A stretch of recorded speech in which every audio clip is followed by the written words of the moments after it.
first time I went there too. Do that before I I've been forget. to Mission, Texas. That's my entire experience of the United States. Oh dear God.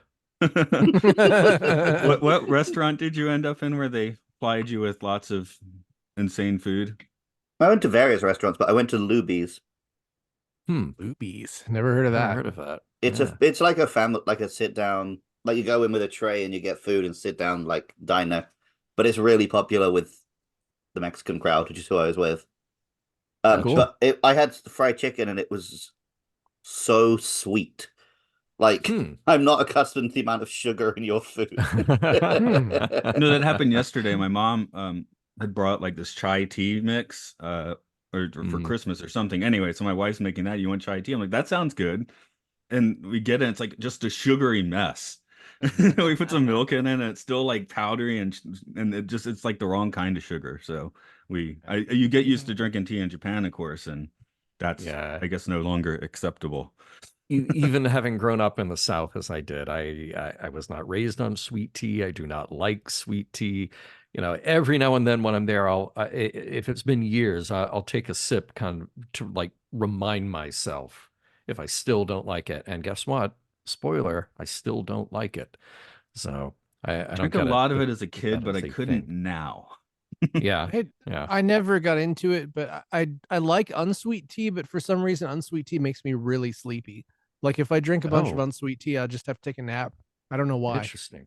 Interesting. No, Luke, you won't even get the abomination of a sweet tea. That's a southeast thing where it's just like Yeah, weird sugar water, basically, yeah. like more And so than Coca-Cola. and Yeah. people who've never left the South apparently have some kind of huge problem adjusting. Like they go to a restaurant and they're like, have to explain it because nobody else in the country knows what it is. Well, Basically, that's the thing. Like if you go anywhere else in the U.S. and you order sweetened tea, they will bring you tea and they will bring you as many packets of sugar as you can possibly stand, but it won't dissolve because the tea is cold. When you make sweet tea in the South, you make a simple syrup and then you use Yep. that to sweeten the tea. And there's this place in Alabama called Milo's, which has incredible burgers. They're so good, but their other claim to fame is they sell these gallon jugs of sweet tea, and I mean it's like drinking the frosting off of a cake. I can't. I can't do it at huh, all. That's yeah.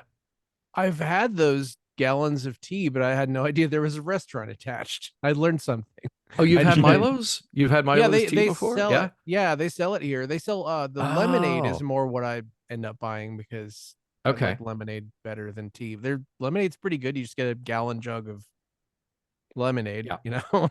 It's Well, if you're in Alabama, go to a Milo's and order a all cheeseburger. right. They're Nice. fantastic. They do like, thin kind of before smash burgers were cool. They were doing that, and then their secret sauce. The closest thing that I can connect to is like a Japanese steak sauce, like a katsu Ooh. sauce almost. It's Oh really man, that good. sounds Yeah, great. so good, sloppy, wonderful, greasy. Oh yeah, I would kill Hell for one of yeah. those right now. Yeah. All Trying to right. Well, find that's a food picture of talk. Thank you for yeah. joining me. Nice. I don't know if I need to bring my screen up to see what Luke's up to. Oh, Luke's there. Okay. I I'm was waiting here. for you. I All think you right. were finishing your breakfast there. He was finishing breakfast. Fine. Mhm. So this is number 78. Mm. Wow. So In far. at number 78. Don't call it a comeback. It's a Starring LL Cool return. J. Yeah. LL Cool J's in it. I was just listening on Blank Check where they're talking about just how he's stayed at the same like level of just slightly above average fame for like 40 years now. Like he's never really broken out into being like a super major He star, just but has he's an always interesting been there. name. Ladies love Cool There's James. That's right. it's sort of a part of fame becoming so complex and people having so many lanes they can go in is that LL Cool J can just kind of stay there because that's the thing Mm, is that mhm. when I was growing up, you just rappers were just done when they turned like 22 and Mm. you just got used to it. And The Right. including 50-year-old LL Cool rapper J. sounds perfectly reasonable now, you know? Yeah, that used to be a punchline. What are you, 50-year-old rappers, and yeah, now Wu-Tang is all like in their 60s probably. I remember a Bloom County comic strip from the early 80s where the Rolling Stones showed up and they were already trying to make them, oh, they're too old to rock at age 50. And now we have them in their mid 80s doing Yep. shows. It turns out when I go ahead. turns out rocking isn't really that difficult, like physically. Yeah, no, I remember that very much from the 80s because that was the first time I saw the Who, it was the first time I saw the Stones, and yeah, newspaper articles are just kind of the buzz of the time, like, oh, these guys are in their 40s. Oh, didn't Roger Daltrey say he wanted to die before he got old, but they're so old in their 40s now. Like, Jesus. Which is to say that today's movie, Sunset Boulevard, is an interesting one where, in quality wise, I don't think it's dated, but it is interesting to think about how the fame monster has evolved over the years and where it was in 1950. So well, you say that, it's still quite relevant because the character in this who is no longer famous because she's old is female. True. Yeah. And that hasn't gone anywhere. Yeah, we are talking about dudes. Yeah. Mhm. Yeah. True. Yeah, and her guy who she's hanging out with, he's 32. The actor's 32. He doesn't look much younger than her in this. Right. I don't know how you guys feel about that. No, He's like, I need to be around young people, and he goes to a party and everyone looks like they're my age, which is fine. Right. Makes me feel better. Yeah. Yeah. I guess I should do an introduction before we get too deep into it. It's Films and Filth, Right. Citizen Kane of Podcasting. Matt here. Luke here. Mark here. Another biblical episode. John Champion is back from Mission Mark, Log. I should have let you go before me. I know. I thought about that, but I was just going to see who did it first because you would go in Is order. that how the Bible goes? That's how the Bible goes. Yeah. Yeah. I should really read that one of these days for a Bible podcast. You don't need to. I tried once.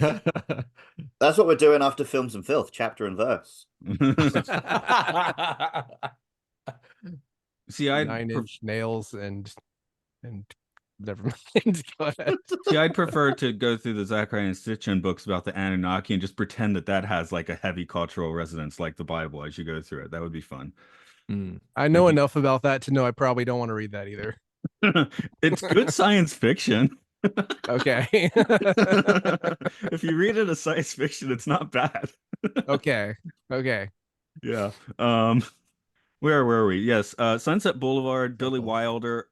1950. 1950. Here is this airing before the other one? This is before the. No, this is airing after Witness for the prosecution. We're doing Witness 7 for years first. 7 years before. Sorry. I'm going to embarrass myself here and just say until watching this movie a few nights ago, I mistook these actors from different eras in time and mistook William Powell with this guy who's William Holden. You said it 5 seconds ago. And then 2 days ago I couldn't remember the name Powell. I could only remember Holden. So I'm like, and they're not. I mean, they don't look the same. They're completely different ages. So I think I'm just a big Thin Man fan, and I want William Powell to be everywhere. And I was expecting to see a upper middle aged William Powell when I started this movie, which I did not get. Did get the glimpse of Keaton, so that was fun. But this is my first time watching Sunset Boulevard. I've seen Double Indemnity and The Lost Weekend way back when. We recently watched Witness for a Prosecution. Some Like It Hot. Wow. In Witness for a Prosecution, I was talking about how the Billy Wilder balance didn't strike well with me, where this one's better, I think, because it is darker. And I was like, oh, I like Double Indemnity, which is way dark. So I guess I like dark Wilder better than light, frothy, cosmopolitan Wilder. I'm quite Witness for the Prosecution, light and frothy now. So to me, this I mean, he kind of I've only seen these two movies we've done for the podcast and Some Like It Hot. So my experience is less than yours even, but I'm not really much of an old movie person. But he feels like a Spielberg where he can kind of do anything, and maybe some Spielberg, we all have Spielberg we like better than other Spielberg. But man, I love this movie. Like it is, I am so into Descent into Madness main characters. Like I love it. That is such an apt description that you just had for Billy Wilder as a Spielberg of his time, because, or like a Martin Scorsese, who kind of can Yeah. jump from genre to genre. And all three of those filmmakers, Wilder, Scorsese, Spielberg, have all done movies about movies, which is really cool. Like they've all turned the camera back on, and as much maybe, or you know, I don't know if the thing that really struck you was the descent into madness. Great through line here. To me, it's all about like this early period of Hollywood turning the camera on its ugly self, and I love that. And living here, just knowing that, like, oh, okay, like, yeah, I can walk down to that corner where they shot this, or yeah, Paramount pretty much looks exactly the same. You know, all of the stuff is very real, although obviously very heightened in this movie. Mm-hmm. Yeah, I've worked on films, so I love seeing the I love seeing the paint chipping on Hollywood's Yeah, veneer, or whatever you want to call it. for sure. Yeah, this was a first timer for me. I've seen even less than you, Mark, because I've only seen the two we've done for this podcast. This is the kind of film this podcast is for, where I wouldn't have watched this if we weren't doing a podcast about it, but I really liked it. And yeah, I mean, I kind of feel like Hollywood makes a lot of films that are just about Hollywood. So that's not always like a guarantee that I'm gonna like something. I think what I liked here is that you could have told most of this story and not set it in Hollywood. Because it's mostly just about like a young man who thinks he's taking advantage of an older woman, but really who's taking advantage of who. Like it could have been set in any other industry. But I think the way it plays on Hollywood and sort of the way her delusions work of thinking she's still in front of the cameras does heighten it. Isn't it interesting though that, and maybe it's because we're all film nerds, but I feel like this kind of story works really well. And this kind of story has been done multiple times, where you have the, you know, the aging star, and you have the injustices of the entertainment industry. You know, like those aren't new concepts, and this wasn't the first, nor would be the last movie to take this on. But I feel like any other industry, universally, I don't know if people just sort of get it immediately. And again, maybe it's my bias because I just grew up being a movie nerd and a TV nerd and wanting as much behind the scenes material as I could get anyway. But if you did set this in another industry, I feel like it has to be a really good movie that can also get me to understand how that industry is.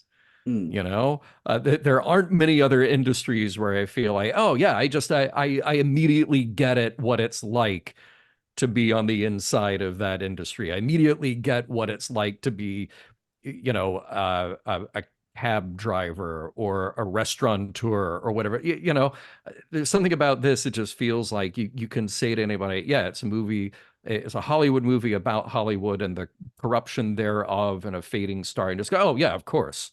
Of course, that's how it is, you know. I feel like I that's wonder if that was as true when this came out. Because obviously we've had the subsequent 70 years of people making films about this topic. Yeah, but I think it was partly because I mean this movie did well when it came out. Of course, it took time for it to become a classic, but I also feel like even from the beginning, you know, go back to the earliest days of cinema, and that launched a whole industry of magazines and tabloids and newspaper columnists who were covering what the inside of Hollywood was like. So even if you lived out in the middle of nowhere, even if you were nowhere near Hollywood, you could still read a Hedda Hopper column, who makes a cameo here. Or, you know, you could, you had some idea of, oh, okay, when you get Chaplin and Douglas Fairbanks together and they're drinking too much, it's like this, you know? So I think this is kind of a pervasive thing that goes along with our concept, right or wrong, accurate or not. It goes along with our concept of the entertainment industry. And Luke, you were unfortunately a bit ill there for our Wicker Man conversation, but one of the crimes of the remake was just taking this movie or this concept with deep 1,000-year-old traditions, Hollywood just having like 40, 50-year-old traditions at this point, but The Wicker Man, thousands-year-old traditions, they move it to America and none of that counts anymore. That's a case where moving the location Yeah. destroyed the movie. Like, even in a way Absolutely, yeah. where like watching Yeah. it ironically and trying to have fun with it is kind of difficult. If only that was the only problem with that movie. But anyway, but that hear was like that. kind of its biggest sin, I think. Luke, you want to I tell us the story of this one before we go too deep? Struggling Hollywood writer Joe Gillis stumbles across the home of silent film legend Norma Desmond. She's writing her own Grand Return, and though the script is crap, Joe sees an opportunity to solve his money woes and offers to help as her script doctor. Joe finds himself first living with her, then becoming her boy toy. Meanwhile, he and young screenwriter Betty hit it off. As it becomes clear that Norma's film won't get made, but she won't accept reality, Joe tries to let Betty off easy and return to Ohio, but instead takes a couple of bullets from Norma and ends up face down in the pool. There we go. Took you a lot fewer words and Wilder. Yeah.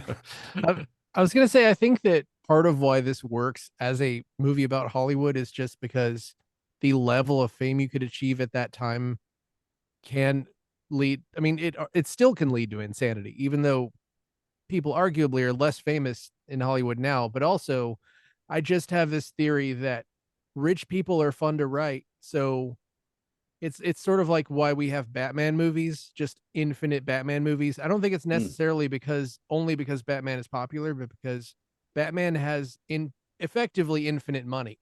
So you give Batman anything you want and you can write it in and just like, oh, you paid for it. So that's sort of a thing where you can make it's like Conan O'Brien has said on record a bunch of times that he only wanted to write Mr. Burns when he worked with The Simpsons. It's just, Funny.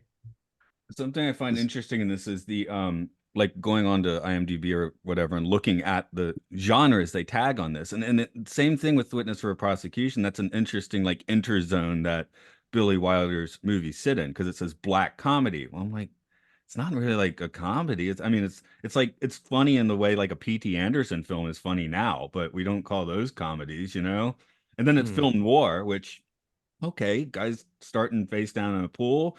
When I think back, I'm like, okay, film noir, but that never occurred to me like while watching the movie. So, I thought this was very funny, but it's also a case where Gloria Swanson was not like this in real life at all. So the way I took it was that she was absolutely making fun of people like this.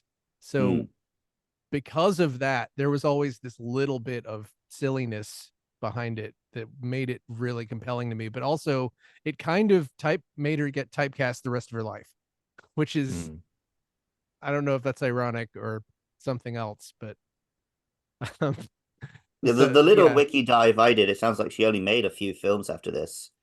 Apparently, she was just offered watered down versions of this character, just over and over again. It's just, which sounds like hell. Wow. Yeah, that'll happen. Yeah. I mean, I can't help but think that certainly to the audience of industry insiders at the time, they would see this as being, yeah, definitely steeped in reality, but also comedic, darkly comedic about their own experience because they know these people like some of them they know literally, like there's CB DeMille as CB DeMille, there's Buster Keaton as Buster Keaton, so they get it, and I'm sure that audiences had fun with that kind of merging of fact and fiction. But I think you can also take this in a way that, pretty much, to your point, Luke, if you were to remove the Hollywood veneer off of this, you can just see it as this very tragic tale of somebody who is lost in the world that they created for themselves. So it works equally well both ways. It's certainly not a Billy Wilder comedy in the way that Some Like It Hot is a Billy Wilder comedy, but it's also not just purely a noir tale. I think he found the right combination of all of the above here.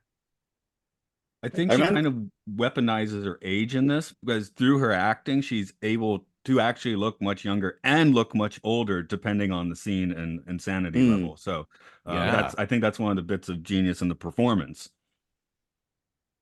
one of the things I read when I was doing my Wikipedia dive was that they wanted her to be a certain age, but she cleaned up so good that she looked basically the same age as her co-star.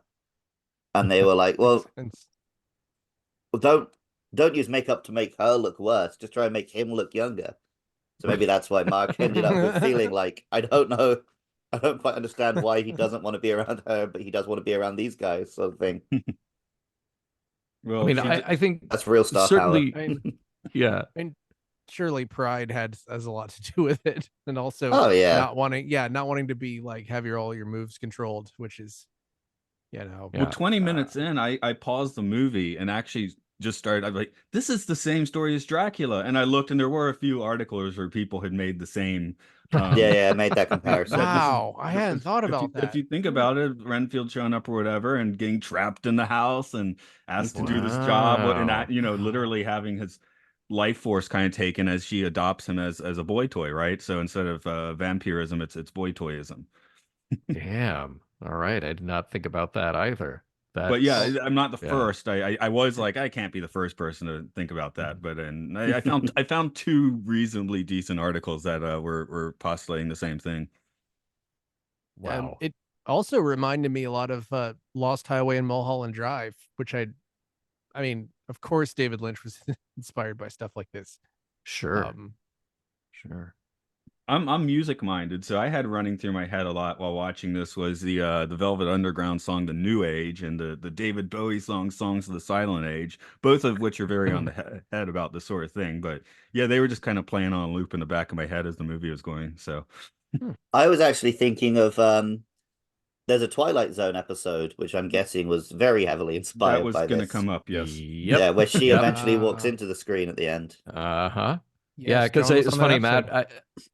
Matt. 16 millimeter Shrine, yeah. And Yeah. Matt, I was thinking about you when I was watching. I mean, I've seen this movie a bunch of times, and I always think when I come on this show, if it's a movie that I'm familiar with, like Citizen Kane or whatever, I think like, you know what? I'm just going to sit down and sort of like fast forward through it, take some notes, and that'll be it. And I find myself inevitably just getting sucked in over and over again and rediscovering something. Oh, wow, that, inevitably is better than I even remembered it being.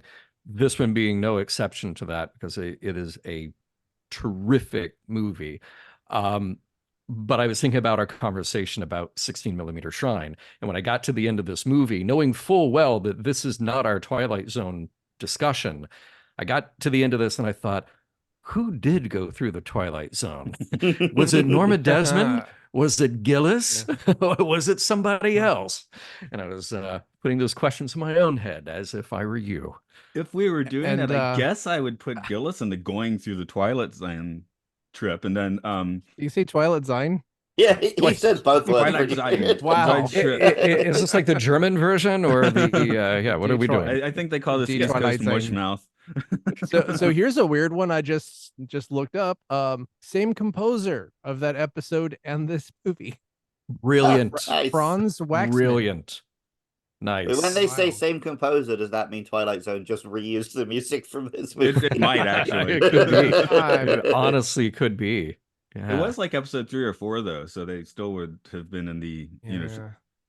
trying to get original scores at that point in time, I would think. But yeah, it could be. Hey, we can get where I guess it's CBS, Paramount, they can just use it. So that also could be what happened. I don't see it on his filmography, but like the last work that he produced was in '66, so he was kind of, that does not clear up our. He was getting older at this point already. Right now we're all getting older. older. I mean, older by 20th century standards. He died at age 60, but Oh wow. Jeez. Anyway, yeah, the A trip. Let's see, but yeah. Before I started like talking like I was having some weird kind of stroke, I was just like, I think that she would be of the Twilight Zone, and he is going through the Twilight Zone. Yeah, my take on he that. gets you could say that. pulled into it in so many ways. Yeah. And it would just sure. take like a small supernatural element to, really make it a Twilight Zone, or not. It's pretty Yeah. close. I guess you couldn't do this in 25 minutes, could you? I guess you could maybe Uh, short. Yeah, you could not as cliff effective. notes. Not as You'd have to effectively. drop. yeah. You'd have to really drop a lot of the stuff about him writing the script with. You'd have to drop the Schaefer That character whole probably. subplot, yeah. Yeah, Yeah. that would Yeah. all get deep sixed, I guess, but whatever.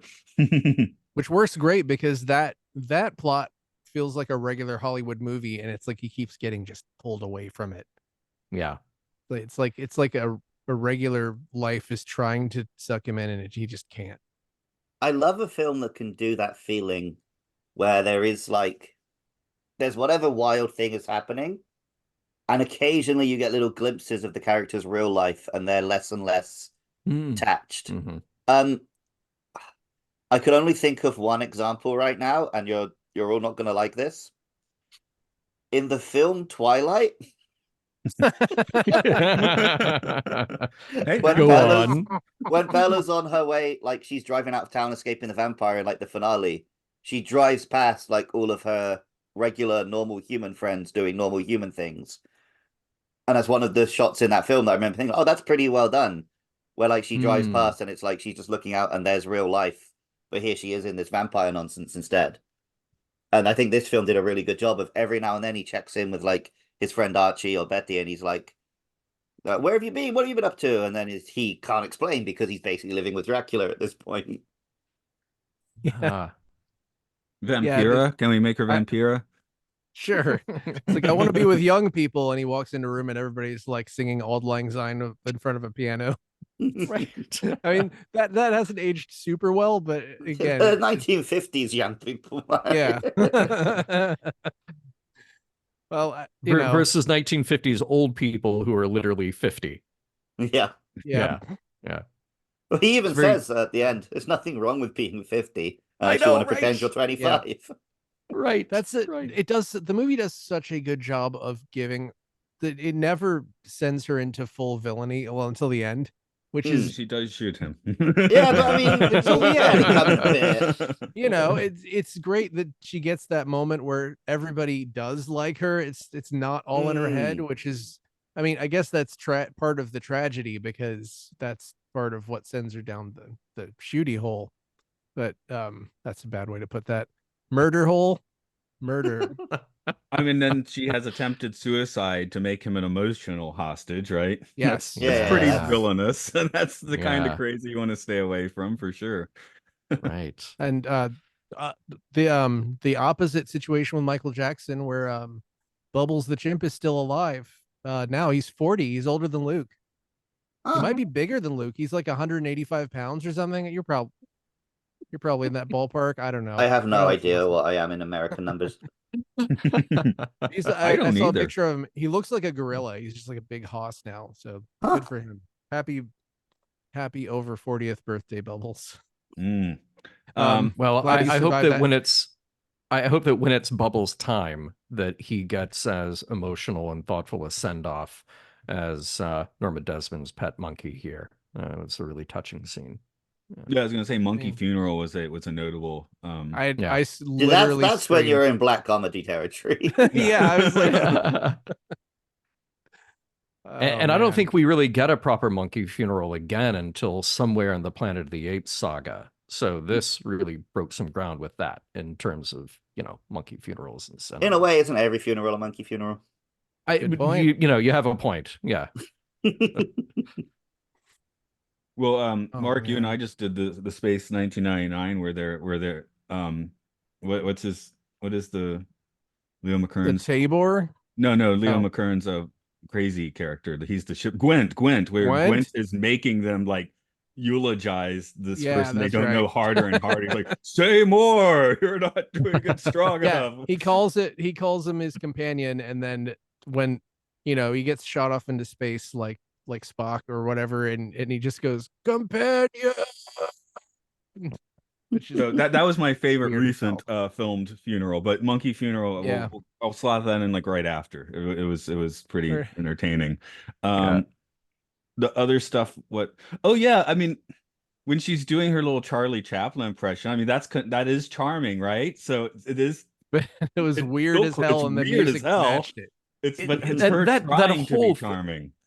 whether it's Chaplin or starting out, she's doing this little bit that was from like she said it was a silent movie. She was in the chorus line and she's reenacting this bit. Like I think it's just very weird and uncomfortable when anybody in your own home is performing for you. Like no matter what the context, that is uncomfortable and weird. And then when she comes out with a full-on mustache and the whole thing, she does a very good Chaplin.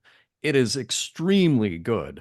But I can't help but I felt uncomfortable for him, Yeah. Yeah. Yeah, when things aren't ideal in a relationship, then being alone with them and having them perform for you is just like really, really rough. Yeah, I Yeah, guess I mean, I'm saying imagine- in watching the film terms, it was like she's being charming. Whereas, yeah, in reality, it is pretty weird. Like But I think imagine that- you're Megan Fox and Machine Gun Kelly wants to rap for you in the living room while you're just trying to relax. But that like this scene that you're pointing out though, like this is a moment that is played so well in this movie, played for levity, where she gets to have this moment to kind of break out of herself, Mm. But at the same time, it's all about subtext and it's all about the discomfort that he feels. It's all about the desperation that she has to entertain him, keep him around. Like everything in these little slice of life scenes like that just play perfectly. And I think this movie is at its best when it does things like that and lets the dialogue take a back seat for a minute. I was going to ask all of you because something that kept occurring to me, I feel like I'm a little too close to it in that I've watched it a lot of times, so I know what's coming from scene to scene. But I kept thinking this time around, do we need the narration? And I would sort of get ahead of myself and go like, oh, okay, we have this bit of narration. It is either describing the scene or it is leading up to the next shot. And I would say 99% of the time I kept thinking we actually don't need it because visually it's giving us all the information that we need. And if you lift that out, I don't think you'll lose anything. I guess without what the do you guys think? narration, it doesn't feel as much like a classic film noir. Absolutely. And it Yeah. almost Yeah. like I could see the narration working if they were going for more of a like literally going for a comedic parody. But for the most part, it doesn't. It's not like the narration's full of jokes and gags. Yeah. Like they could have done it where the narration is there to be like terrible writing to show you sort of that he's not the best writer or something. But it doesn't quite do that. So yeah, I'm not quite sure what the narration adds. I think what But it also adds... didn't feel that it ruined any scenes or anything like that. It's not like Blade Runner narration. Right. Yeah, Right. I kind of feel the same way. Like it was kind of innocuous. Was it unusual at the time? Does anybody know for a character to be dead in the beginning and then narrate the whole time? Because that might have been a new thing. That's a big part of it. And Yeah. I was thinking what it does for the picture and why. Here's where just hearing him do it might be more important than what he's saying, is that it's like this weird ephemeral ghost telling you the story. Like he's floating in the pool and this is like the final parts of his consciousness drifting away, telling you what happened. So of course he's going to get chatty about it. This is his last time on stage. And also it's notable that even after dying, he's still pretty depressed and cynical. And that's another part of the character that's pretty interesting. Getting murdered will do that to you, man. Well, I mean, no matter what happens, when he's finding success, he's kind of cynical and depressed. When he's at the party, that was the thing. He's like, I need to go to a party. And then he goes to the party. He's just kind of a downer. He's like, yeah, whatever. He, throws his, whatever. I guess the girl who he could steal from his best friend, who is nice enough not to, is like, yeah, you got to get out of here. Everything's terrible. And that's that crazy Art Deco pharmacy couldn't even make him happy. Yeah, it's part of character. Oh, Schwab's. Oh my God. Yeah. Man, it looked great. I was like, man, I want some neon for my house. Yeah. But he's just sort of like this guy who I don't want to go too hard on it, but he sort of sucks the joy out of the room, but not super hard. And that's an interesting thing that I think part of the character is he's just like, well, yeah, it figures I'd also get killed and be dead. You know, I feel like that's sorry, it took way too long to make that point, but that felt like sort of an integral part of the character is you're just like, yeah, figures I'd just get murdered. And now it's also maybe it's some of William Holden's later career though, because I'm watching this and he looks younger, but I'm basically thinking of, you know, grizzled military guy in something like Stalag 17, you know? Like, am I like retroactively adding in like that onto his character in this movie, which I guess for Luke won't be a problem because I doubt you've seen this. But... Nope.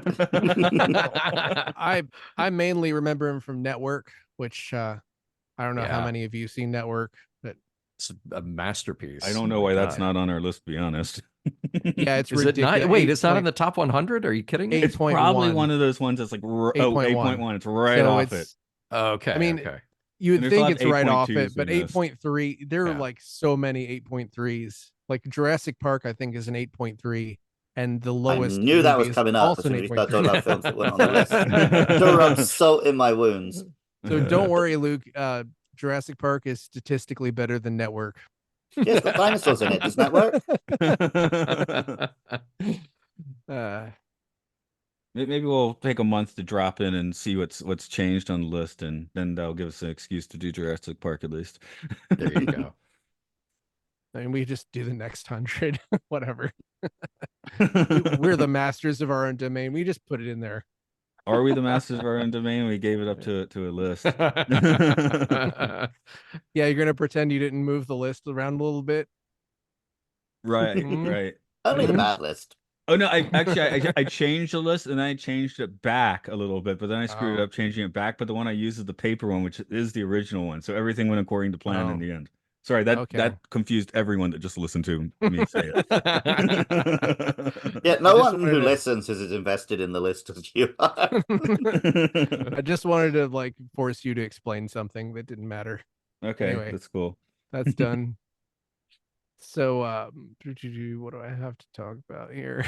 I William Holden was. Mark is like intentionally putting himself in a stress position. No, William Holden was also in, I think, a lot of other Billy Wilder movies. Like he was sort of his guy. He was also in one of his last movies. Yeah, I'm doing great at this. Fedora, Fedora was he was playing the producer guy in Fedora, and the actress who comes out of retirement is younger than him. I think. I haven't seen this. Has anybody seen this? Not Fedora, no. Sorry, I was starting to say The Apartment, then I realized I was looking at more movies like Sunset Boulevard, not William Holden's career. So strike that. Okay. Fedora is like 1978, so it looks very different than this. Also, Fedora is the lady, it's not the name of the hat. Okay. I was wondering about that. Yeah, it's not just him coming up being like, I'm the lady. God, that would be the worst movie. I did find weird the scene with Betty though, where they're like close talking, like even closer than the Seinfeld close talker, you know. And I mean that's just, I know what they're doing obviously with the blocking of that scene and stuff. I was like, that's a weird situation. Just two people talking in the back of a pharmacy cafe at like 1 centimeter. I was like, that's bizarre. It's like it was very tight in there, do that. you know. It was basically what looked like the Schwab's was basically a WeWork, like it was the co-working space. Yeah, I mean, but you get drugs there. I guess it's being in Japan, and you know, like everyone has their like little bubbles of space, right? So seeing that's weird. Well, yeah, Luke and I just went to Disney Sea, and it's crowded, but it's not like you're running into people. Everyone seems to have their little force bubbles around them in Japan. You guys have like coffee shops where people just kind of hang out there? Yeah, for sure. It's getting, I don't know about you, John, where you are, but like it seems like coffee shops here are just taking tables away more and more, and yeah, I remember pre-pandemic, and I'm not sure that necessarily is to blame for everything, but pre-pandemic, I know that I would take time specifically like get out of my home if I was working from home and go to a coffee shop, go someplace and just chill for a few hours and eat, drink, write, bring my iPad and just get stuff done. I actually even did that at Disneyland back in the day when you had a proper annual pass. Don't have that anymore, so don't have that luxury. But yeah, and also I feel like there are a lot of places around here because I live in Hollywood, and depending, you go a couple of blocks one direction, totally sketch neighborhood, couple blocks in the other direction, you're fine. I just feel like there are not as many places that are open and kind of welcoming during the day, So it's not as much, but I love that idea. And Schwab's, by the way, which was right up here at Hollywood and Vine. There's now this huge, just massive complex, apartment complex there. And I had a couple of friends who lived there. And what was cool is that even though it was all new construction, you could go up to the second floor where the pool was, kind of walk out a little bit, and they had kept the original rooftop sign from Schwab's. So that little slice of Hollywood history was still there. But that whole chain became famous because, yeah, they had everything. You could go in and buy cigarettes and whatever, just kind of household stuff you needed. But they had the coffee shop, they had the counter where you could get lunch, and that's where Lana Turner got discovered. So Wow. then anybody who lacked talent, not that Lana Turner lacked talent, but anybody who lacked talent and was looking for like the shortcut way to get to Hollywood, they thought, oh, I just go show up at Schwab's and just sit there and wait for a casting agent to walk in and spot me. So for a while there, it was Oh, super hot God. because of that. But yeah, of course, that's not it's not how you get famous in Hollywood. Yeah. So there are replicas of Schwab's at two Universal Studios, Florida and Japan. The latter is themed around Super Mario. So No. Oh no, no. I never want to see that in my life. Oh, I know someone I who wants must to have see been that. there, and I don't know if I noticed it. did you go to a Dr. Mario pharmacy? Because that seems like it would be like that, No, right? I didn't see that. I gotta go there now. Luke has a new place to Oh, go. Just it's I'm going just back the there in a few drugstore. months. So. It's the drugstore with the movie, Oh, but it just has my. all those little germs just all over the place. And Lana Wow. Turner's there, but it's Princess Peach instead, probably. Anyway, Sure, why not? Anyway, to answer your original miss- question, yeah. I'll go Yeah. from one of the schools I work at. Within 2 minutes walking from that school, I think you can go to about 5 different coffee shops. All right. I don't. Yeah, me and Mercy will Pretty still cool. go to a coffee shop to write pretty often. Okay. Definitely still a thing here. I've sort of given up on it. I don't bother anymore, and I used to love doing that. And the last time I tried to work out of a coffee shop, I ended up sort of outside in the heat, and there was a wobbly plastic table. And it was just not It great. does make me wonder if it might actually be a little pandemic though, because in Japan things never quite full. There's like 1 week I think where all the restaurants closed, but in general they never quite. They did lock down more in Tokyo, Matt. You're thinking of us here in the sticks. Oh, yeah, in the sticks. Yes, that's okay. Good point. But yeah, like I'm just thinking that aloud. So it was lighter, and then when it let up, everyone's like into the coffee shop, and in Japan, there's 50% or more of the people are still wearing masks just in general around Nagano. So I mean, it was just an excuse for Starbucks to do a big power grab and be like, "No, you will leave the store." Right. Well, Also, I should buy yeah. these collectible Yeah. cups. Yeah, I should mention those 5 places close to my office are all independent places. I think maybe one of them's a chain. I'm But often yeah. surprised by things that I think are independent and turn out to be a chain. Oh, that does happen. But I think I've got my spidey sense for that, having been in Japan for a while. Because yeah, there were places like this place is so cool, and then I find out it's a chain. But so that's why it's like 1 or 2 of these might be, but a few of them seem to be one and done locations. Or then you Makes find me out wish the that's in my people. 20s again. There's so many Well, there's also the interesting fact little that places on that street to eat at. Or rent is coffee at. quite cheap in Japan, and also, like it's very easy to open a business in your property. So you have a lot of little shops and stuff that don't seem like they would do well enough to stay open, but it's just because like the proprietor lives above it. They're retired or whatever, so they can afford to just run a shop that just barely breaks even.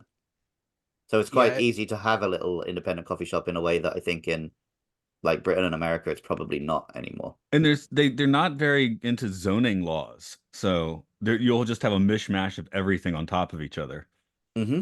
Yeah, it's pretty hostile towards business here. I mean, their food trucks became legal like maybe 10 or 15 years ago, and it's still, you can't park a food truck on a street. Like, you have to operate in a designated food truck area. And What? also all the food trucks are basically more expensive than restaurants. Yeah, So yeah. it's just, They're yeah, you can't, expensive here too. Yeah. yeah, forget about street food. Like, there was a guy who would make burritos. He was the burrito guy, and it was just incredible burritos that were like $6, and the city shut him down at some point. Now he has a restaurant where you can get the same burritos for like $14, and I don't go as often, unfortunately. But yeah, it's just we're really missing. Like, if you're very lucky, you'll be somewhere where like an empanada lady, or not sorry, tamale lady. That's the word I was looking for. But tamale lady shows up. Mark, the one I that's had my burned in my first brain. tamale, and I didn't know you're meant to peel them, so I just bit right into the leaf. Oh no. Jesse's family thought it was hilarious.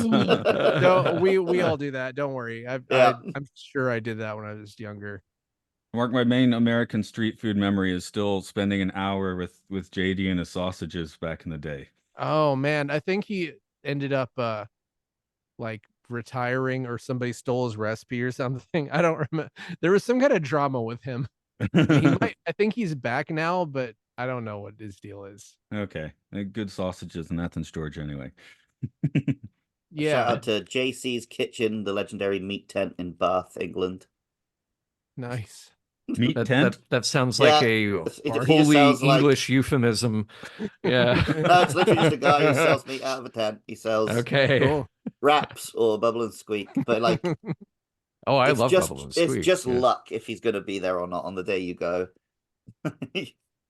No, Oh, around here, that's- my wife and I sometimes try and chase the doner kebab truck because my wife actually asked him once where like he was on certain days so he'd know, but I think he's changed his route since. So Yeah, I have the same thing here in Nagano. Actually, there's a nice doner kebab guy, but it's just like this Rastafarian guy, and he just goes where he feels like, I think. no, the guy here had a bit of a schedule for a little while. So this actually, it was something I was going to ask. Is like Schwab's, the idea of like, here's a pharmacy where everyone in town hangs out. So that Mhm. was real. Yeah. Oh, 100% real. Yeah. Yeah. But again, you have to think about it like a pharmacy / lunch counter in the Yeah. 30s through the 60s. Very, very different things. So you had almost like a community hub where you've got everything you could possibly need, and where most people maybe didn't have a home phone. The idea of him going in there to take a call or make a call. I mean, my favorite restaurant here, Musso and Frank, is from that era. You know, it opened in 1919. And one of the big deals about that place is it had the first public telephone in Hollywood. So people would take their calls there. And all the way up through even the 80s, famously, Johnny Depp got a call there from his agent that he had booked Nightmare on Elm Street. So his first feature film, you know, he's taking that call on a public phone because people had that number. They knew that you could be reached at a place like that where you're just kind of hanging out all day. So I guess I need to all- take the word pharmacy in my head and replace it with like convenience store. Yeah. Well- I'm trying to think. There's really not a thing that is that close to what that is anymore. I mean, I'm We trying had to think of Woolworth. Yeah, I mean, mean- but Woolworth, even the lunch counters Been gone for a long died. time. Yeah. Yeah, the while Japanese back. convenience stores, you could go in, buy a beer if you want, get a sandwich, and then they usually have like a little cafe area where you could hang out. Those were closed during the pandemic, but they're mostly back. So, I mean, the little cafe area where you'd sit, where they're having their conversations and waiting and that sort of thing. You could do that in a convenience store. I don't think there's any that are like the famous Japanese convenience store where things happen or anything, but Right. Then again, none of us are in the Japanese, show business, so maybe there is. yeah, maybe there's a place where you get your anime sold, Yeah, all the little all the young girls waiting to find out if they've made it into the idol group. Right. That one public phone they wait to find out if they're going to be one of the like 100 Hatsune Miku. I guess in Japan you can just show up and look pretty and get discovered. But Yeah. You're going to end up in one of the 20 idol groups that year that everyone's forgotten about by next season. Yeah. I have no Something- idea. Maybe we'll get into that in some later movie sometime. We haven't talked about Max yet. That I think he's a pretty important character in here. Yes, he I is. liked him as a character. I don't know how I felt about the twist that he was her ex-husband who's now just going to be her butler. And director. He was, I mean, that was the thing. He was director. her director. That was like, apparently he was successful back in the day. Yeah. It, like, immediately made him so much sadder of a character, like a dagger through the heart, kind of. But yeah, I agree, Luke, that he didn't, I don't know, that felt a little like off. Like he didn't feel like he was. It led to that guy. last scene where he got to direct her, which was great. Yeah. But I feel like they could have had, you know, we had the studio guy from Paramount who was playing himself. Cecil B. But, DeMille, like, who yeah. billed them a If we'd ton had- of money. We could have had a character in that role who'd had that final scene. It didn't have to be her ex-director / ex-husband / manservant / guardian. Well, Cecil B. DeMille charged them $20,000 per appearance, and that included they had to go and shoot like some extra coverage, and he charged them twice. And I think that they probably wanted to use him, but then they decided they didn't want to pay another $20,000. Fair. Well, So that might be why they wrote that character in, even. But here's the thing, though. I don't think you can have. I don't think you can have the real Cecil B. DeMille show up for her final descent into madness. Having just committed a murder. That's also a good point. You have to. In. Yeah, you have to have her so completely detached that the cameras, the news cameras that are there to her are motion picture cameras. Therefore, the guy directing, in her mind, is Cecil B. DeMille. And Otto von Stroheim, you can kind of like, okay, from a distance, you squint your eyes. Yeah, they're both, kind of short, bald. They kind of look enough alike. I hear what you're saying, Luke. But I think you have to have something. You have to reveal something about Max to justify not just why he's there and has this built-in care, this built-in sympathy that goes beyond just being the hired help. Because, I mean, that whole thing about him writing the fan letters, that's so tragic, but it's also in this weird way his devotion to her. So you have to have some reason to justify why he's in it, but you also have to then keep hammering home why this is such a terrifying prospect for William Holden, because it's not just like, oh, okay, I showed up and I get to make money and this lady's weird. Okay, now I've moved in. Okay, now I feel uncomfortable going out. Now I'm also responsible for her emotional well-being. Oh crap, the same thing happened to this guy and look where that got him, So even if I try to escape, I'm still probably going to end up here in some capacity. Because I felt like Max, like I didn't know that twist actually coming in because this was my first time seeing it, and I thought he seemed vaguely nefarious, for the first part of the film. Again, he like Dracula's assistant, which he kind of is, right? He's kind of a little bit Renfield, He went and got blood for Dracula. That's pretty much what happened. Eric von Stroheim could not drive, so when he was driving in the movie, he crashed. It was towed by another car. His car he never drove. No, I mean that's often how they do it in movies anyway. So yeah. I will say funny. The twist that the studio was just calling her for her car, that was perfectly pitched. That was heartbreaking. Yeah. Because such a believable little misunderstanding, and yet with so much like weight behind it. And it was handled. It was handled in a totally understandably botched way. Like he not telling her what actually happened, like predictably led to the most horrible results. Yeah. Oh, yeah. If anyone has another point, feel free to throw it out. But let's put in the film or filth. It's on the film list of its film. It's got a seedy underbelly. Is a seedy underbelly filthy? I don't know. Yeah, it's a film with filth at the bottom of the pool.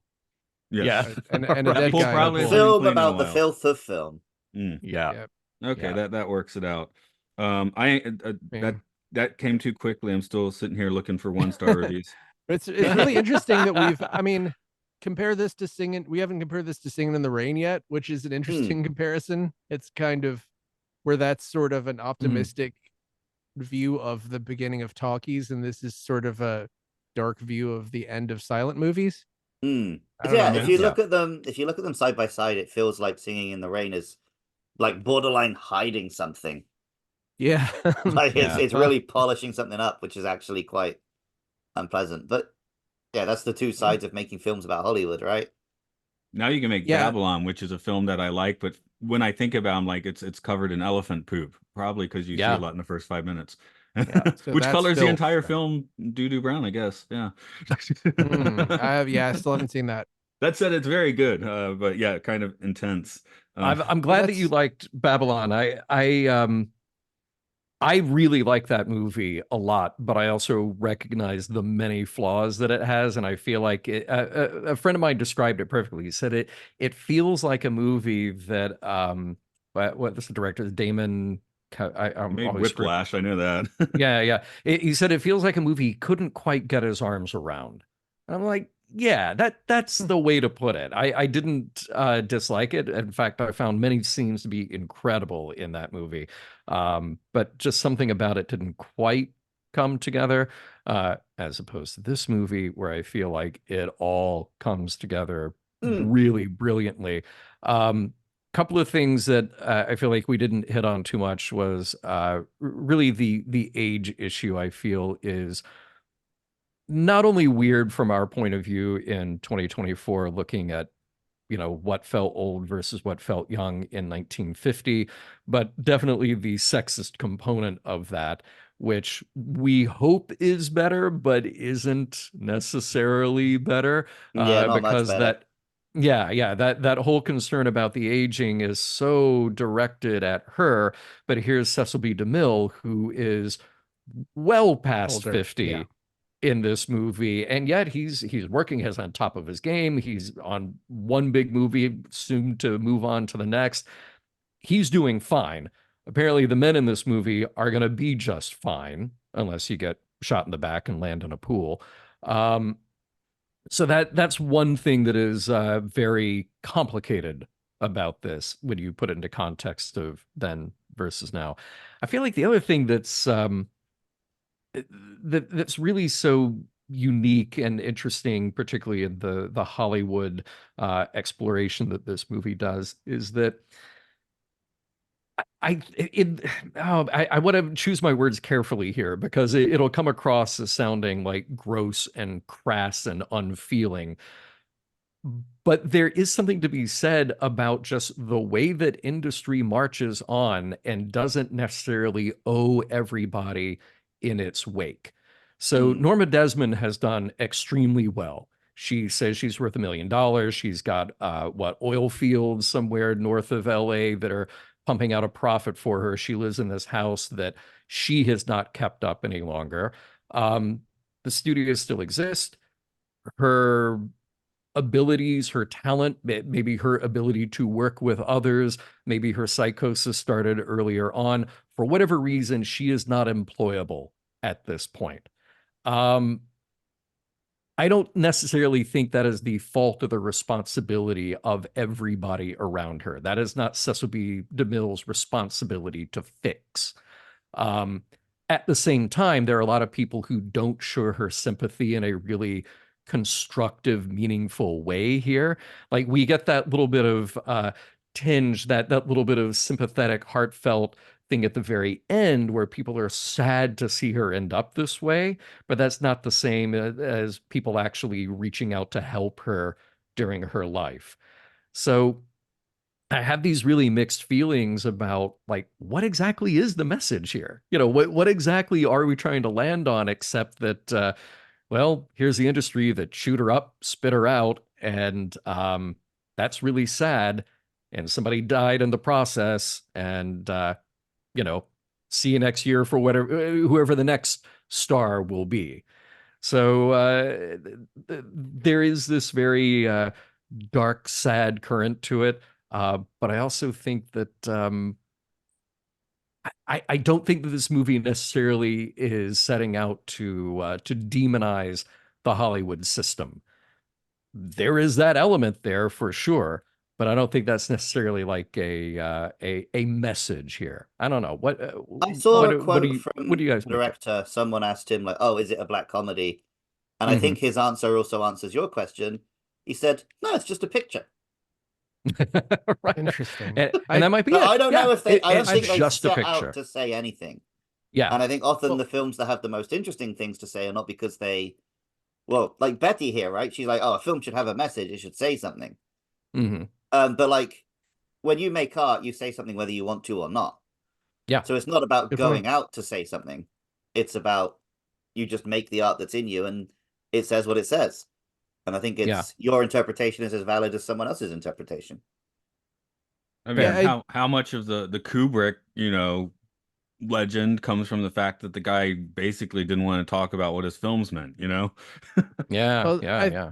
I think that there's an interesting parallel now with what kind of thing I'm seeing now. The Norma Desmonds now are male directors, where it's like with varying results. I think that I don't know, Ridley Scott, I feel like I pick on him a little bit too much, He but gets to make a there's movie sort of every year. yeah, and some people would say maybe he should just retire and take the money. I'm thinking again of David Lynch or John Waters, where they're like, I can't really get a mid-budget film well, made, so I'm not making anything. well, they're both making something now, so ask me again later. Also, ask me about Francis Ford Coppola's Megalopolis, which sounds like kind of a manifestation on the level of if Norma Desmond's movie got made. That I've heard. Well, I live in Atlanta. I've heard things. It sounds. I'm very interested to see what happens. By the way, am I the only one who was a little confused that they keep referring to the script that she's writing or that she wants to have produced as Salome? I always thought it was Salome, but the way they all say it in the movie, I thought was very strange. I think this was my first time hearing it out loud, so I Okay, was happy to I go with didn't how they were notice. saying it. Yeah. Was I'm she still making going with Salo? I'm still going with Salome. I always thought that's how Okay. it was said, and to hear them, it sounded like an Salami. Italian cold cut as they pronounced it. Yeah. She wrote Salo or 120 Days of Sodom. That's what happened. Yeah, Yeah. that could be the script he's punching up. Yeah. Right. Did you guys know that stage 18, which is where all the Cecil B. DeMille stuff happened, was the Star Trek stage basically Yep. since the 80s? Okay. Yep. Might as well bring that Very up. true. And also the Yeah. offices in this film were like Star Trek offices. Yeah. Nice. They're still there. Yeah. Yeah. I've got 2 2s, no 1s, but I got 2 2s for reviews. Okay. I'm Okay. rhyming. I was thinking actually the other day, as we get closer to the top of the list and the bottom of the list, is it going to be harder to actually find 1s and 10s? We'll find out because Well, these are 2s. I've looked ahead and some of the very popular movies that are near the top have a lot of 1s. It's just sort of, I think maybe towards the middle of some of the stuff that's like a little bit. Yeah, the only I wouldn't people call watching it this- are people who are going to give it a high score. I wouldn't call this popular by today's standards, even though it's great. I feel like I'm liking the good movie. Surprise, I'm liking the good movies more and more, but some of the stuff towards the middle is not American crowd pleasers. Yeah, I still have that same thing I had at the start where I'm like, oh God, I'm going to sit down and watch this 1950s film. Here I go. And then end up, of course, actually loving it because there's a reason it's in the top 100 films. Of all time. Yep. Yeah. You know Sunset Boulevard if you're willing to watch TCM or at least buy the movies that will be shown on TCM. Yeah. As For I real. don't get that channel. This first one is nope. I can't believe I watched that entire movie just so I could hear Gloria Swanson's famous and often misquoted line, Mr. DeMille, I'm ready for my close-up. Horrible overacting, and I can do without the narrating throughout the movie. There's someone that agrees with you. I liked it better when it was called Whatever Happened to Baby Jane. 4 out of 25 found this helpful. That did cross my mind, Baby Jane, of course. That came out after, though, didn't it? Yeah. And I also thought about Mommy Dearest, which has anyone seen Mommy Dearest? I have not actually. Okay, that's a parlor sniper for you. Do you like parlor sniping? I know I would love it. It's just something I've never gotten around to watching, and I didn't have the 2 hours before recording this podcast. I think I already said, but Virginia Woolf, I guess, is my gold standard of parlor sniping. But I love Virginia Woolf. Anyway, the other one, 11 Oscar nominations? Question mark. How this was nominated for 11 Oscars is a mystery that needs solved. Holden did a good job. I noticed he was one track when it came to giving details. When he's telling Morma how it is, he does it at the same way as he did in Starlog. It sounds almost like Starlog 17 when he tells the guys about security being the plant. Gloria was pushing the acting too far to the point she reminds you of a 1930s horror film or even Bride of Frankenstein, which I liked, by the way. Bride of Frankenstein is a classic. It's great. Yeah. It's just too much for a movie of that time. Even the writing was not that great. Joe loves Betty, and when Betty finally falls for him, he pushes her away, making her think he wants to stay with Norma, only to pack right after she leaves. That made no sense. I could go on and on, but the point is, I waited many years to see this movie, only to be completely let down. I love classic movies and own many classics, but this movie I do not recommend. At least they didn't tell you how many classic movies they owned. True, but I'm going to say to you right now, Mr. Two-Star Review, whoever wrote this, the only mystery here is how Gloria Swanson did not pick up the Academy Award for this. It She got a was lot of nominated. nominations, but not actually that many wins, right? Yeah. Who won this She year? did not win. I think she was All up About against Eve? something. It's got to be something else. Yeah, I think it was all about Eve canceled. They canceled each other out, and then some other third person won. Something else won. Yeah. What that won? shows how Let's see legendary here. that one ended up being. Yeah. Let's see here. 1951 Academy Awards. Oscars.org. Yeah. No, it was all about Eve. That's the thing with the Academy. They often miss the iconic performances and then give it for something like kind of, milquetoast. Well, like the on. classic, the Russell Crowe Gladiator, right? Oh, They yeah. missed Right, him the previous year, so they gave it him for that. Oh, okay. Judy Holliday, Born Yesterday. Okay, I mean, you'll see that on a list of films, but that's not one where I didn't go watch no, one yesterday. It's not all about Eve. It's not Sunset Boulevard. No. Yeah, on. the trivia says it was widely believed that the two Titans had canceled each other out, leaving the field clear for Holiday. I don't know how that works, but maybe that works. It sounds like wrestling rules, but sure. Yep. Why not? So Judy Holliday's a heel? I mean, yeah, she's a heel, and then when the two main event wrestlers are like just locked in a eternal gridlock, then she just sort of slips in and grabs the belt off the ladder. Grabs the belt off the ladder and I'm the champion now. That's how. Nancy Olsen was nominated for supporting actress, and I thought she was lovely. I thought she was really good, but I don't know if that was like a huge stretch for her or anything. But I thought she was very good. I don't know. She was great. I feel like we haven't talked about her at all. Well, we were saying if you were great. to boil this down to a Twilight Zone, she'd probably take it the out. part she'd be out, Yeah. So let's see. Twilight Zone. You lose the monkey funeral. You lose Nancy Olsen. You lose. I think for TV, you got to lose the monkey funeral. No, the monkey funeral should be the main plot. That's a separate episode. You'd punch up the Max twist. You'd punch up the Max twist to be creepier, so it would feel. Yeah, like there Twilight you go. Zone. There you go. Yeah. So Nancy Olsen and Gloria Swanson were both in Airport 75. Oh, everybody was in Airport 75. Yeah, I know. I just found enough about that I was like, just had to bring it up. That and Earthquake, What a wild list. There we go. What is it? Is it Comet or Meteor, which is the one that's just like a complete fiasco of a movie? I don't remember. It's like one of the last of the 70s disaster films when it was on fumes, but like to the point where it was like they weren't making the movie correctly anymore. Right. It was Airport 77 was the one that Airplane directly copied, right? It wasn't Airport 75. It's been a little while since I did that. I thought did they literally make 77 airports? It wasn't just no, Airport 75, Airport 77, 79 was Concorde.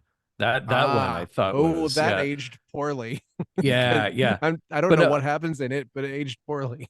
But no, they were doing an Airplane. They were doing Airport 75, but there's an earlier movie from the 50s that is like directly, like beat for beat. Even the whole thing with what they had for dinner being the culprit that took out the pilot. Like all of that is from a much I earlier movie. I thought it was an earlier script that wasn't made. Oh Is no, my it's understanding of made. Airplane. Oh, okay. Yeah. Yeah. I I've forget what never it watched is. it, but yeah, I've never watched it, but I know it exists. It wasn't 0 Hour. Wait, what the hell was it? All right. Time to ask Google. Talk amongst yourselves. 1979 was the film Meteor, which was kind of like Meteor, there we go. the death knell for 70s disaster movies because it was terrible. With Sean Connery, Natalie Wood, Martin Landau, Henry Fonda as the president, of course. BB Best, if we're getting Wow. more obscure. Nice. By the way, I was right. It was 0 Hour from 1957. Yeah. Ah, gotcha. So check that out. It is shocking how close that is to Airplane. Yeah. Do they have a drinking problem in that movie? I don't know. Probably a good Or time for that. now I'm doing the comedy movie thing where you just start saying jokes from it. Okay. It's why I the dread if internet we thing. have comedies on the good list. Most of the comedies don't on a think good list there are are. terrible ones that we scream at. I think this is one of the funniest movies on the good list. Probably. I guess I just didn't laugh out loud on it. Was the thing, like it's kind of like a to yourself, right? Yeah. Like, do you guys consider Old Boy a comedy? Because I do. I haven't quite gotten to Old Boy because it's on our list, so I'll watch it. Oh, When we you get haven't to it. watched it yet? I've Okay, actually never never mind. seen Old Boy, and gonna wait till we get to it. Now that's the I'll thing. ask It's on you the list. I'll again. wait. I'll ask you again. So I haven't watched Whiplash. It was previously mentioned. I've already said I haven't watched Whiplash because I'm afraid. Oh, well, you're gonna have to face your fear. Wow. You'll be facing your fear eventually. I didn't have a Yeah. great experience with musical instruction, so I'm like afraid of Oh. experiencing an exaggerated version of that. But Wow. nobody was hitting me or anything. It was just like, I guess I always had a reasonably nice time with musical instruction, which I I used to didn't have work at much the of. newspaper and I had a really mean editor, so I'm scared to watch that film.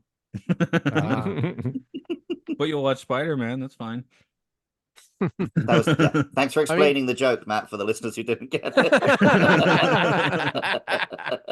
I mean, I'll straight up be honest. Like making J. Jonah Jameson into a Fox News guy is traumatizing to me, and I found it very unpleasant and wish they'd given him a different job for the new. I kind of agree because I like that J. Jonah Jameson's not really a villain in older Spider-Man stuff. I think he's an essential part of keeping Spider-Man honest. So basically what it is that we are given the implication that Fox News people are not villains by making J. Jonah Jameson. Or we're given the implication that actually Spider-Man should be allowed to operate without any scrutiny, and that it was bad that the press hounded him in the old films. Yeah, all of that I did not need that dose of reality in my Spider stuff. Anyway, I was too busy being happy to see J.K. Simmons to think about it that deeply, though. Look at the can of worms I opened by explaining. Yeah, you truly did. Yeah, it was fine. I still haven't watched Madam Web, so I'm waiting for a plane journey. That seems like a perfect plane film. Yeah. Well, the explanation was, because you did Morbius on the last one, right? Yeah. You learned about the adventures. How'd you like Morbius? It was a great plane film. It had fun stuff in it. Yeah, Matt Smith was having the time of his life making that film. Yeah, absolutely. Matt Smith was a joy in that. Just him screaming and spouting gay subtext all over the place. It's amazing. Well, he needed Madam Web is at Genesis. Madam Web is at 3.8. Probably wouldn't be on the list quite yet. Wow. The bad list, that is. We'll have to do a catch up at some point. I guess we're talking Spider-Man. Does that mean we're finished talking about Sunset Boulevard then? Yes. We haven't talked about Star Wars yet. Okay, we're that's done. True. John, I think this is mid to late May, mid-May maybe, if that helps you. Is that right? On your is that world. right? Yeah. So let's see. So we're about I don't know, 6 or 8 episodes into Voyager season 5. Sure, somewhere around there. Getting geared up for convention season. It always comes around that time of year. So yeah, that's where we are. As of recording, our first season 5 episode of Voyager comes out tomorrow. but that will be in the far distant past when this episode drops. So, yes. Well, you can listen to it, of course. Yes. Of course. Yeah, of course. Podcast.roddenberry.com. You know where to go. No, if you're not listening on day one, John doesn't want you. No, Download it's so will funny disappear. in our pre-show the other day, we talked about how we had to change up our ad formats because our legacy shows, things older than 90 days, get as many plays as our current shows that are younger than 90 days. So I'm sure people we just had watch at the pace listen at the pace they're watching the show, I exactly. guess, right? So Yeah, exactly. So it still amazes me, we're what, 12 and a half years into it, and we get emails saying podcast. I'm like, oh my God, good luck. Yeah. Yeah, And then it's really fun always- when they write and they're like, I want to talk about this thing that you said in episode 3. I'm like, what the Oh, hell no. was that? Yeah. can't remember what I said last week, let alone 12 years Nope. ago. Nope. I do love Exactly. when you do go back occasionally and listen to an old podcast you did, and like, I don't agree with that. Why am I saying that? Yeah. Oh, real. Absolutely for real. What an idiot younger me was. Right. As for us, we're on Patreon at Podcastius. Of course, we're Films and Filth. You're listening to it, you know that. We talk about the Twilight Zone as mentioned in Time Enough Podcast. Talk about Space 99 as mentioned in Podcast 1999. And you can hear Luke going on about the games. Luke loves Pokemon. Hyrule Field Report is wrapping up now. Wrapping up pretty soon, yeah. Well, in Okay. May, you're probably done, right? Yep. So Yeah, we're planning to sort of come back and do episodes about older Zelda games, but Cool. it's nice that I'm not waking up at 6 a.m. every week to record that at the moment. Oh yeah. Maybe we get reissues of something. and the game show, which recently involved Mark and I being gamed Yep. by Luke, if anyone wants to hear that. Oh yeah, I did an actual like Films and Filth based episode, so Yeah. John, I guess Yep. you're there in spirit. The episode is titled Aesthetically a Champion. Oh my God. Amazing. That being the GameCube. that was how Mark described the GameCube. Well, I've been described as a GameCube, so I've been described as a puzzle box. I think I have been described as a Yeah, that's what I was saying. I think I have been, actually. We describe you as a cryptid at work, Matt. Okay, that works. That's like a puzzle box. There you go. Is anyone ready for their close-up then? Nicely done. Very good. That was Luke, by the way, a shot. Okay, I will go ahead and stop recording then. So laters, folks listening.